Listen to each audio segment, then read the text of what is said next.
Hi guys, I am picking up at chapter 7, which is 289 hours and 45 minutes after the beginning of the book begins. Lana is basically dying in the ditch where she wrecked after Grandpa Luke disappeared. We learned that her mother sent her to the country to stay with Grandpa Luke because her parents basically thought that she needed to take a break from the city and that she needed to clear her head. Now, we don't know why she needs to clear her head or what the situation is with her parents and why they think she needs to take a break. So we don't really know what's going on, but she's really mad at her parents because of that. Now, I get really annoyed with Lana going into this chapter because of the way that she calls Patrick dog so much, or I'm sorry, the way that she calls him boy so much. She's like, "That's good, hang in there, boy," and then "Don't leave me, boy." Quit calling him boy. It was annoying. It seemed out of place to me. She was a different person all of a sudden, or like almost in a western. I don't know. It seemed out of place. Then a mountain lion comes and the dog gets beat up pretty heavily and he's dying. Lana, tries to keep her hand over his wound and keep the blood from flowing, but it doesn't look like it works. I felt really bad for the dog, actually, more than I did for Lana. I don't really feel any connection to her. I feel that she's kind of whiny about what happened to her parents, and even though she's like laying in this ditch, all tangled and messed and with no one to help her, I really don't feel a connection to her. So then we leave Lana in the ditch again, and we go back to Sam, Quinn, and Astrid, who are still looking for Astrid's brother, Petey. They're at the hotel, and they don't find him there.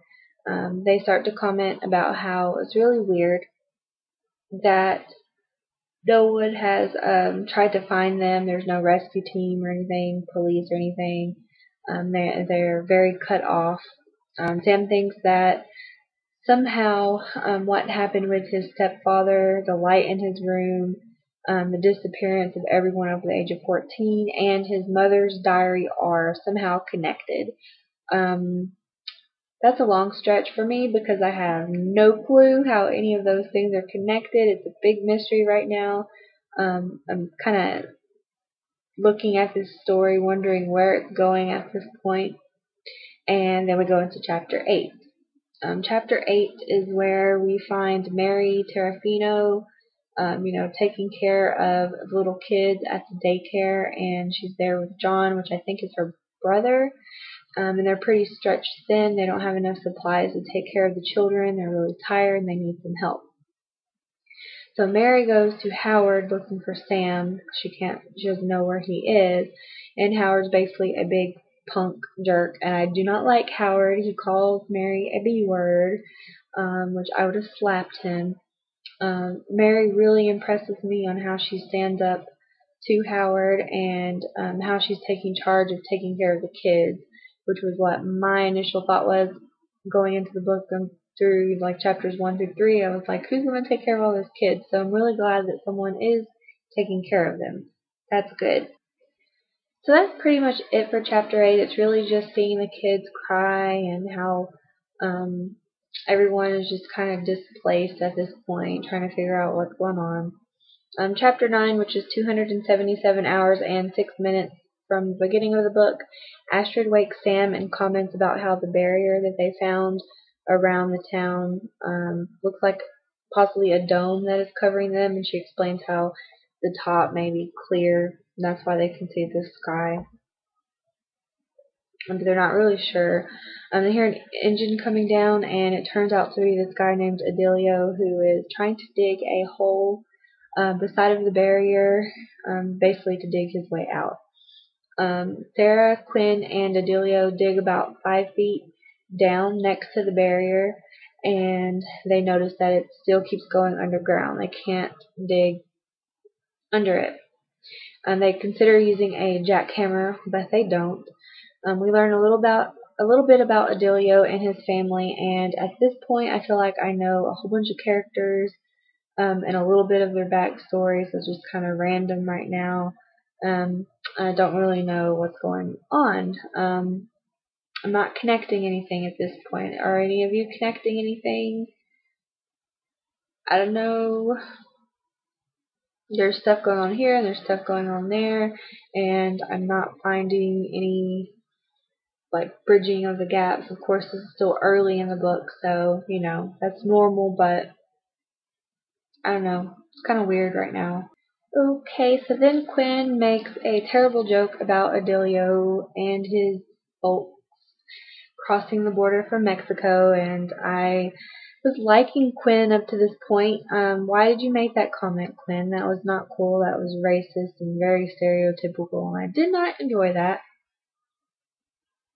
There's kind of like some issues there between them two for no reason. I don't know what's going on with that. Astrid finds an odd bird on the side of the road. It's like a seagull slash webbed weird duck thingy, and she starts to talk about is it just a freak of nature, or is it a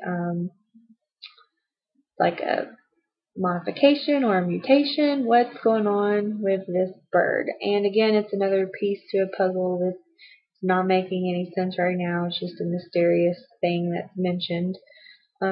Then they run into some punk kids at the gas station as they're passing by, and it's Cookie and Howard, I believe. One of them has a baseball bat and one of them has a mallet. And they get into this quarrel over nothing in particular. Guess I don't know. Again, pretty random. Adding some conflict in here. And then a Hummer comes barreling down the road, and they decide that they need to get out of the road. We don't know who it is in the Hummer at this point, but we know that it's someone under the age of 14. So Astrid's like, I don't know who it is, but we need to get off the road because, you know, that's a 14-year-old. Astrid right now is my favorite character. Again, she reminds me of Hermione from Harry Potter. She's kind of quick on her feet, and she's got a little spunk in her, and she's smart, and I don't know, like that. All of the other characters I'm not feeling too good about, except for Mary and Astrid. Yeah, those are the two. I really like them too right now. John's okay. I don't know much about him. But yeah. So tomorrow, technically today, because I'm putting this up late, you will get chapters 10 through 13. And yeah, what are you guys thinking about the book so far? So far, I'm not too impressed. I'm not really engaged. There's nothing that's really keeping me into the book, really, because everything is so random right now. There's, I want to know what's going on, but I don't know. We'll see. I'm hoping things get better. Bye, guys.